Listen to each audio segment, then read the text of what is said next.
do not have the same respect for members of our race as we do for some other race, especially the white race. And that we were told, quite to the contrary, that we were from a land of savages, of cannibals. And except by the grace of God and the white man, we would have been a lost people. So we should be on our knees forever praying and thanking God that we were brought, even in slavery, to this land to escape the horrors of Africa. And this was brought in and drilled into us generation after generation. Africa, the second largest continent, is an area of almost 12 million square miles in size. It is comprised of 50 independent countries and populated by over 537 million people who speak over 1,000 languages and dialects. For eons, Africa's wealth has been a magnet that has attracted the entire world. The continent has been plundered for its vast mineral and human resources. Traditional historians have viewed this land as one of primitive savages who slept through the millennia, contributing little to the cultural legacy of mankind. The facts, however, tell a different story. Scholars and scientists now concede that Africa is the birthplace of mankind. Africans were the first builders of civilization. They discovered mathematics, invented writing, developed sciences, engineering, medicine, religion, fine arts, and built the Great Pyramids, an architectural achievement which still baffles modern science. What caused the cradle of the world's oldest and greatest civilizations to crumble, leaving in its wake a people who are exploited, oppressed, and economically underprivileged? In a moment, Africa's downfall.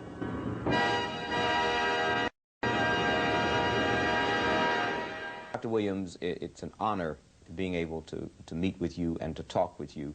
You have written what many of us consider to be the definitive work about the culture of Africans throughout the world, and you approach it from the standpoint of the destruction of that civilization.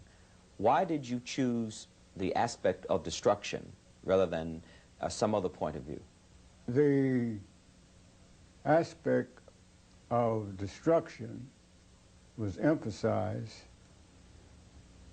for the reason that it was quite clear that the black people in America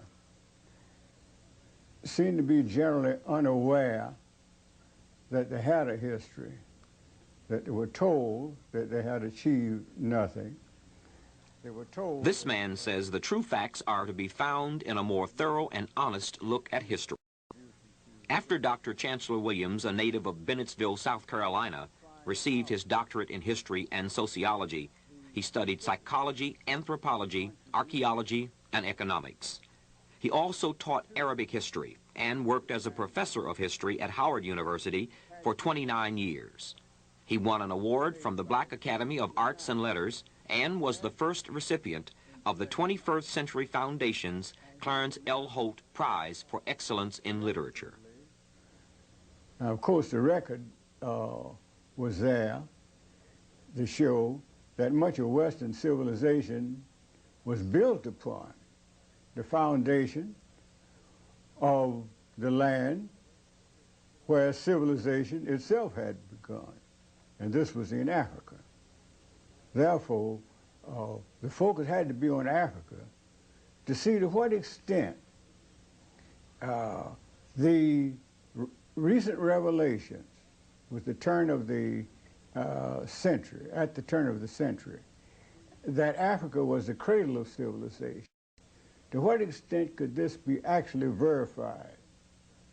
And so my work was directed in the uncovering much of what had been lost, much of what had been disguised, much of what had been stolen, refurbished, reworked, and presented to Western civilization as the work brought from Africa, but presented to Western civilization as the creation of Western man. Dr. Chancellor Williams spent 16 years writing his book, and although a piece of extraordinary research, He considered it a greater miracle that he was able to get it published. Plagued by a chronic lack of funds and turned down by his academic associates and all other sources, Dr. Williams mortgaged his home. Then another obstacle arose. Due to his rapidly failing eyesight, he was forced to abandon his earlier plans for an expanded 3-volume work and had to settle for a condensed version of his research into a single volume, the book we now know as The Destruction of Black Civilization, Great Issues of a Race from 4500 BC to 2000 AD. What did you find out about ancient African civilizations? Well, to begin with, I found out that ancient African civilization was, first of all, the beginning of civilization. I found out that there could be no record found anywhere that antedates the advanced civilization of Africa. And this was the finding of European and other scholars. And they were now gradually admitting it, and when the evidence became overwhelming, the question arose, could Africans have achieved all this? Could Africans have achieved this remarkable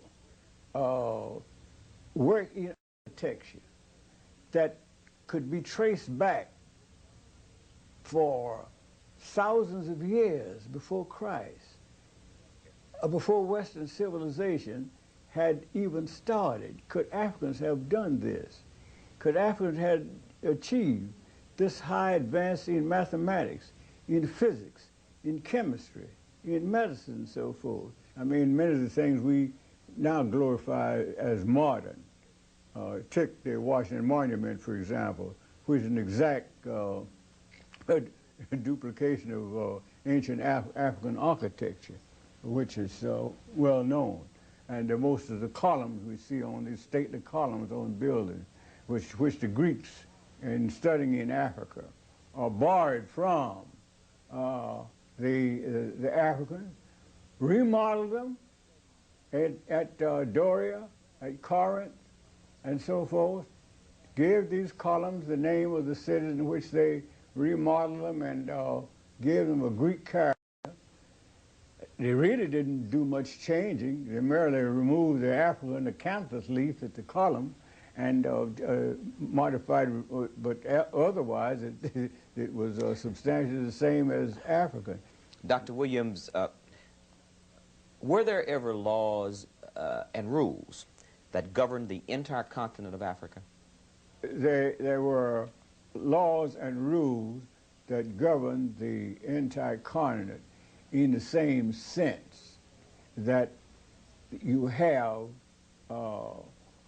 the same system of laws and rules that which govern a whole people without the same time having a single government, a single state spreading over a whole continent, the second largest in the world. In other words, I'm saying that while Africa, in contradistinction to being a country, was the second largest continent on earth, and while the African people at one time in history occupied the whole continent, and while they were one people in their general culture, in their general religion, with certain modification, in their general social laws, in their general legal system, right on down the line, in almost every avenue you could find that there was this kinship.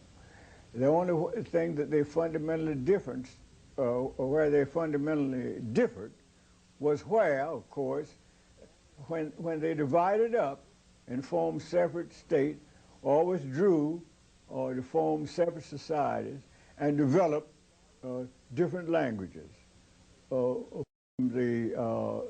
from the segmentation or separation from what had been a larger language group, so that there's no problem at all in understanding that you had one people occupying the continent without being under one single state. Dr. Williams, based on your research of history, is it accurate that democracy was born in Greece? No, democracy was not born in any one place.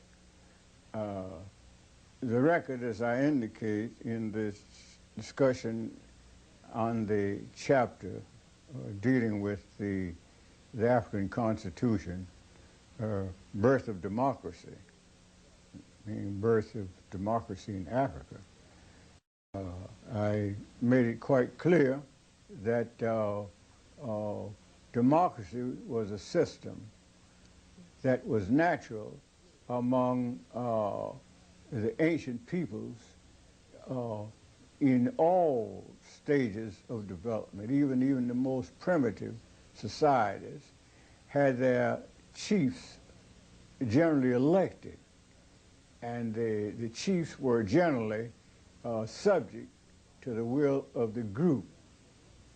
So it was nothing unusual about the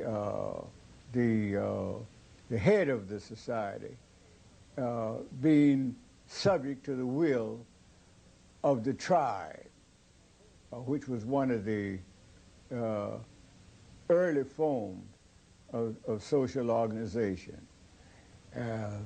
The family, the clan, the tribe, the nation, is the progressive step.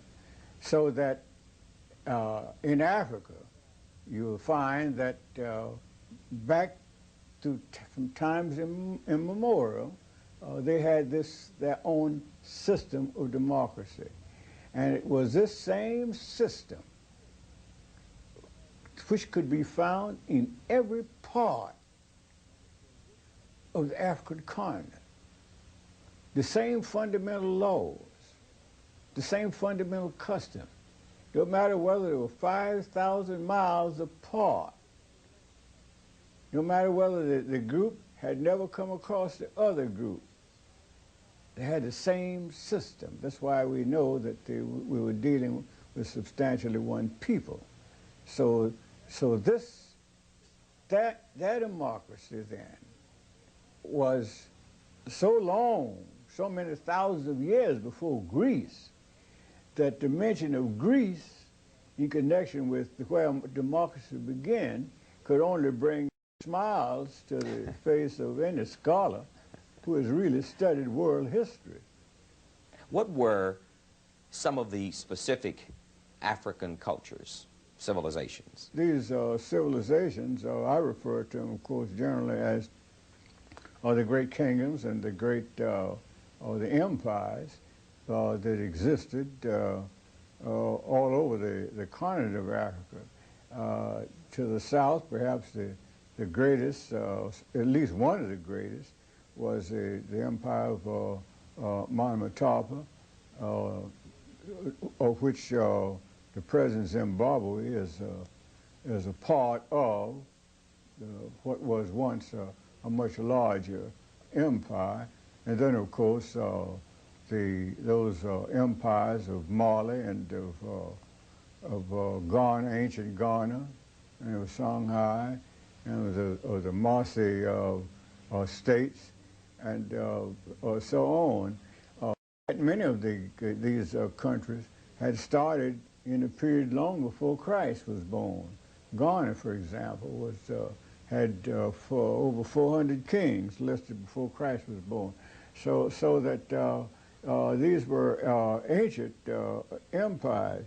The most important thing here, though, to note about these empires that I last named is that all the people in America, all the blacks or Africans in America came from this area of great nations, of a great educational system, where the greatest university of the time in which these slaves were being brought to America still was flourishing in its glory. That is, of course, the University of Sankore.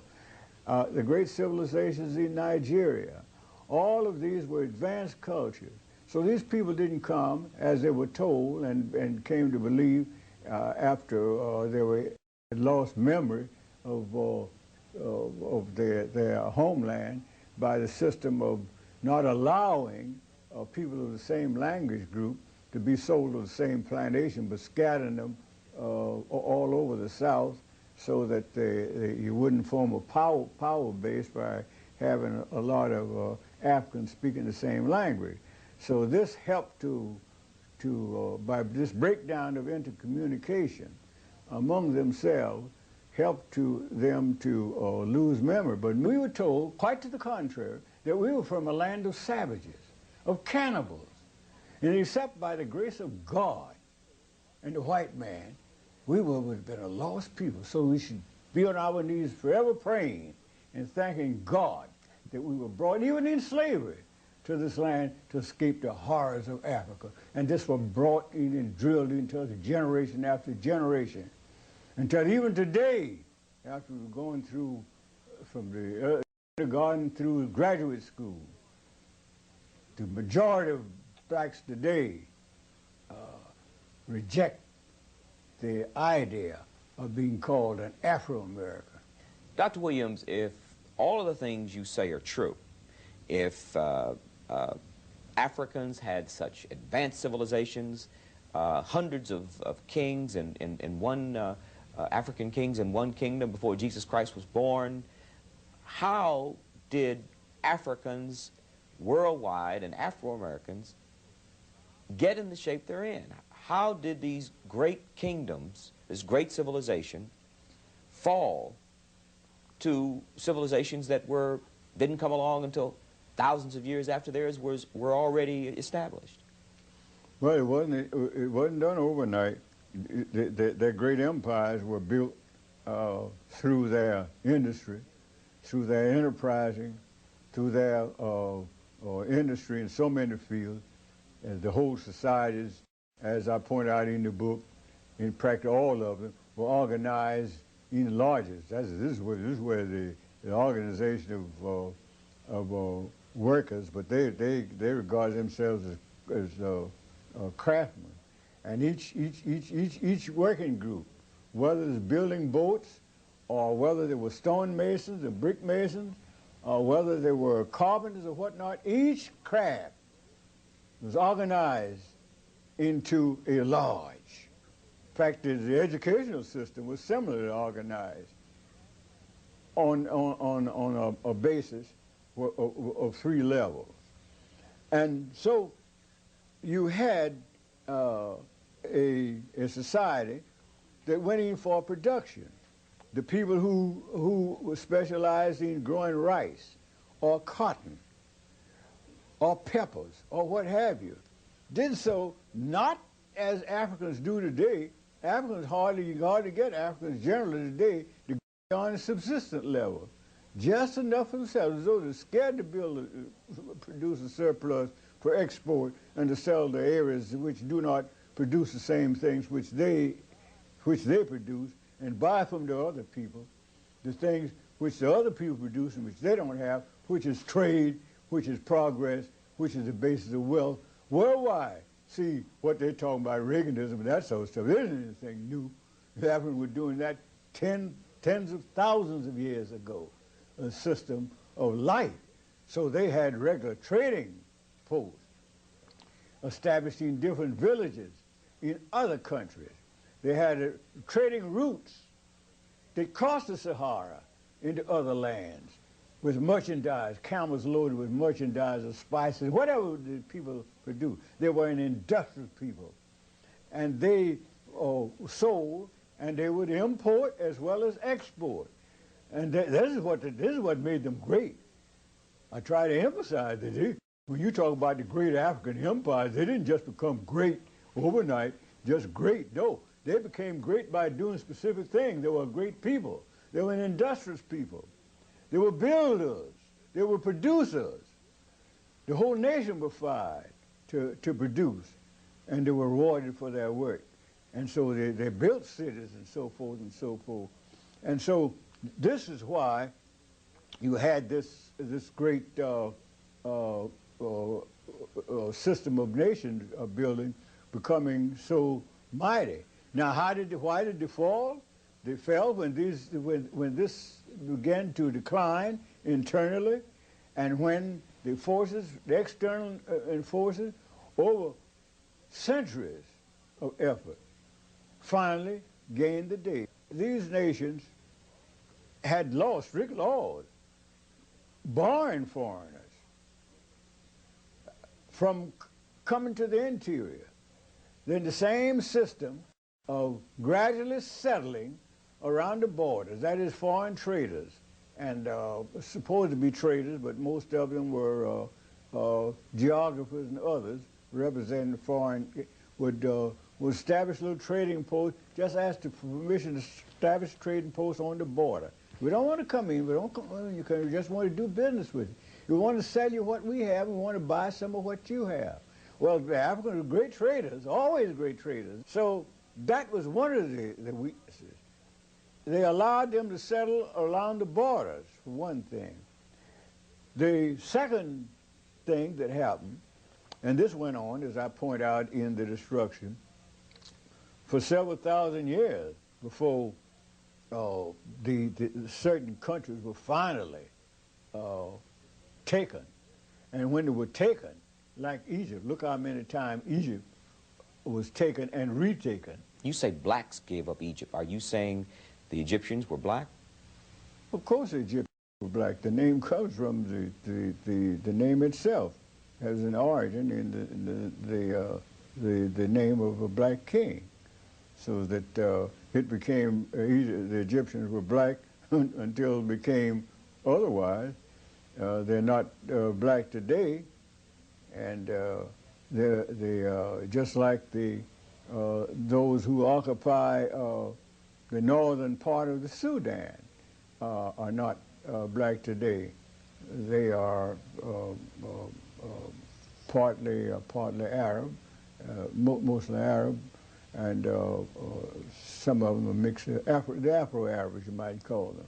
You spend quite a bit of time in your book describing the ancient civilization of Ethiopia. What is it you find important about that civilization? Well, the ancient civilization of Ethiopia was the civilization of what we're talking about when we talk about that whole stretch of land from the Mediterranean to the source of the Nile, which was ancient Ethiopia. So Egypt was nothing but what we call Egypt now, which was Chem, before the name was changed, was nothing but a northern province of the Ethiopian Empire. You have a chapter here, Ethiopia's oldest daughter, Egypt. And I'd like to read you a statement you made and get you to comment on it. You say, the melting pot of the races began around the northern perimeter. The end result was always the same. The blacks were pushed to the bottom of the social, economical, and political ladder, whenever and wherever the Asians and their mulatto offsprings gained control. Why is that? Why with this advanced African civilization, when they interfaced with members of other groups, why did the members of that civilization always end up on the bottom of the ladder? We have always been, as I repeatedly point out, the race of brotherhood seekers. We have been the one who forever have carried on the drive for brotherhood with other people.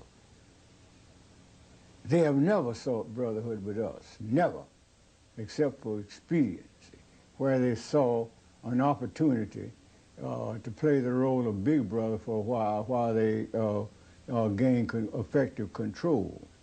Now, They're cunning, you see. They study us, and they know this. They have certain basic advantages. They can easily win our confidence, first of all, because Africa, the whole continent of Africa, was known as the land of the religious people. We were always, we didn't start all this religion in America, being more religious than the whites. No, this is an African characteristic. We were known from ancient times as the land of the spiritual people, the land of the gods, because we were so religious. The blameless people, Homeless wrote. We were so religious. So this must be kept in mind in this general appraisal. How significant was the oral historian in the reconstruction of African history?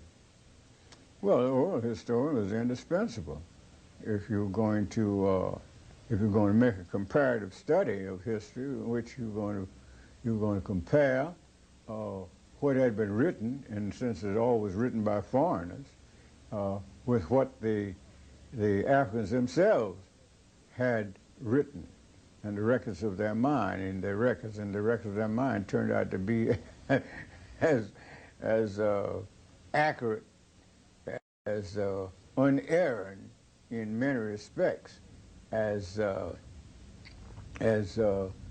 is written in books.